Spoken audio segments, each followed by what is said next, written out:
जब आप एक लॉन्ग मार्च करते हैं और ये कि हम अपनी मर्जी का आर्मी चीफ लाएंगे और अपनी मर्जी के आर्मी चीफ लाने के लिए आप दिफाई हमारी सियासी क़यादत को भी ब्लैकमेल कर रहे हैं। कल अगर मैं कहूं कि मेरी मर्जी का आर्मी चीफ होगा, पीपल्स पार्टी कहे कि मेरी मर्जी का आर्मी चीफ होगा, तो हमारे दिफाई निज़ाम का क्या बनेगा आखिर जी। इस हवाले से जो भी हो आइन के मुताबिक हो, मेरिट पर हो, जिसको इख्तियार है वही करेंगे। मौलाना साहब हमें बताइए 26 नवंबर में जो इलाहाबाद बाग पिंडी की तरफ जा रहा है, इस हवाले से आप बताइए। लॉन्ग मार्च तो नहीं है, फरलॉन्ग मार्च है, रोजाना एक फरलॉन्ग चलते रहते हैं। यहाँ सारे मुल्क में चल रही है, एक तरफ मुख्तलिफ जो है इंकिशाफात हो रहे हैं। एक तस्नीम हैदर का एक हालिया जो ये बयान आया है, जो कि मुस्लिम लीग नून का हिस्सा भी माना जाता रहा है लंदन में, उन्होंने भी जो एक नया पंडोरा बॉक्स खोल दिया कि प्लानिंग लंदन से हुई अरशद शरीफ और इमरान खान के कत्ल केस की कत्ल की कोशिश के हवाले से। तो ये आप किस तरह देख रहे हैं? सिर्फ सिर्फ ये इल्जामात एक दूसरे पर लगा दें, किस तरह की सियासत चल रही है? मेरे ख्याल में मुल्क में इदारे मौजूद हैं, अदालतें मौजूद हैं, तफ्तीशी इदारे मौजूद हैं। इस तरह हर एक आदमी बैठकर कोई ना कोई एक गुलछड़ियाँ जो है वो उछाल देता है। इसकी कोई अहमियत नहीं है और न मैं इस हवाले से किसी का जवाब देने का पाबंद हूँ। मैं मुल्क को देखता हूँ, मुल्क के इदारे हैं, मुल्क इदारों से चलता है, उस पर हमें एतमाद करना चाहिए और उसी के मुताबिक चलना चाहिए। अहम मीटिंग आज इस्लामाबाद में होने वाली थी, वज़ीर आज़म आज आर्मी चीफ के हवाले से करना चाहते थे। कोई सलाह मशवरा, आप चूँकि कलीदी जमात हैं उसमें बड़ी अहम हैसियत रखते हैं, कुछ है सलाह मशवरा? तो आपसे ज़रूर शेयर करूँगा मैं कोई।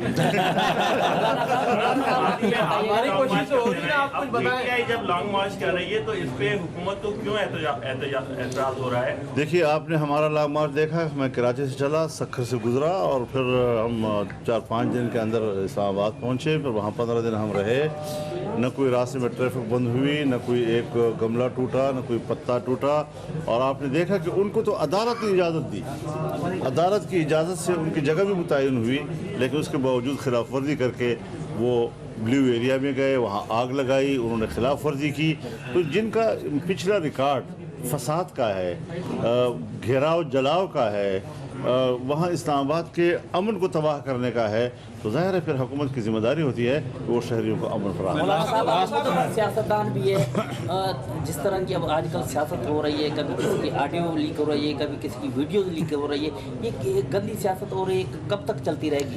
बस जब तक इमरान खान की सियासत का हिस्सा होगा तो ये गंदी चीज़ें आती रहेंगी और ये गंद हमारी सियासत में आता रहेगा। उसकी जड़ जो है वो वही एक ही पार्टी है, उसका कल्चर है, उसकी गंदगी और गलाजतें हैं जो कौम के सामने आ रही है।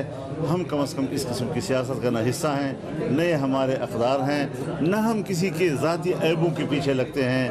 अल्लाह ताला माफ़ फरमाए, हर एक इंसान है, तो हमें शरीयत के मुताबिक रवैये रखने चाहिए। मैं आपसे सियासी इख्तलाफ कर सकता हूँ, लेकिन मेरे कोई हक नहीं पहुँचता कि मैं आपकी ज़ाती ज़िंदगी का पीछा करूँ। अच्छा मौलाना साहब, ये सवाल है कि आम इंतखाबात जो है वो वक्त पे होंगे या वक्त से पहले? दूसरा सवाल ये है कि आप या वक्त के बाद ये जो सिंध है उसका मुस्तकबिल क्या है? यहाँ पे जो मतलब ये है कि ज़्यादातर सिंध में मुकाबला पीपल्स पार्टी के साथ है। आइंदा इंतखाबात में JUI पीपल्स पार्टी के साथ मुकाबला करेगी या साथ लड़ेगी? देखिए, अभी इलेक्शन, देखिए हर पार्टी को हक है कि वो इलेक्शन लड़े। जमीयत उलमा इस्लाम पूरे मुल्क की इस वक्त एक बड़ी जमात के तौर पर तस्लीम की गई है और सिंध में भी आज लगता ऐसा है कि एक मद्दे मुकाबिल क़ुव्वत के तौर पर जमीयत उभर रही है। अब ये तो वक्त बताएगा कि क्या हम किसी पार्टी के साथ इंतखाबी एडजस्टमेंट कर सकते हैं या मुकाबला कर सकते हैं। इसका फैसला तो फिर जब आने वाले वक्त। जी लास्ट क्वेश्चन जी, मुल्क के अंदर जो मौजूदा मामलात हैं, जो मसाइल हैं, जो बीमारियां हैं, उनका हल क्या है? ख़जाने के हवाले से बड़ी कयास आराइयाँ हो रही है कि पाकिस्तान का मैशी जो मामला है वो डूबने को जा रहा है, इसको कैसे बेहतर किया जा सकता है? देखिए, मैं आपसे गुजारिश करूँ, जो मुश्किल थी उसको कंट्रोल कर लिया गया। मुश्किल ये थी कि आपका पैसा जो है एक जगह ठहर नहीं रहा था और यहाँ तक कि 245-250 के करीब डॉलर के मुकाबले में आ गया था जी। अब वो वापस आ गया है, अब 220 से 25 के दरमियान अटका हुआ है। कीमतें जो हैं पेट्रोलियम की वो मुस्तहकम हैं, यानी बढ़ नहीं रही हैं।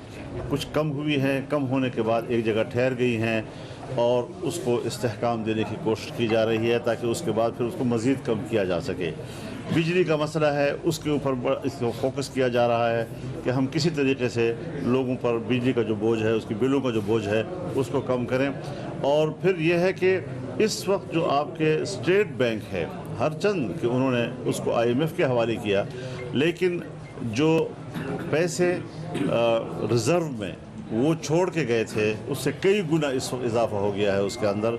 तो एक बेहतर सूरत की तरफ हम जा रहे हैं और जो इशारात हैं वो वाज़ेह तौर पर बता रहे हैं कि मईशत की बेहतरी की तरफ सफ़र शुरू हो गया है। पाकिस्तान के हवाले से सर ये है कि सदर पाकिस्तान जो है